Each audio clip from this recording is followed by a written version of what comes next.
long nang raje la puana ki me livo ham chi tong lote nang chuja ko jine RVR e lang dun dine non malong ne ke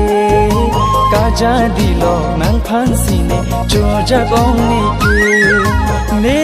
ke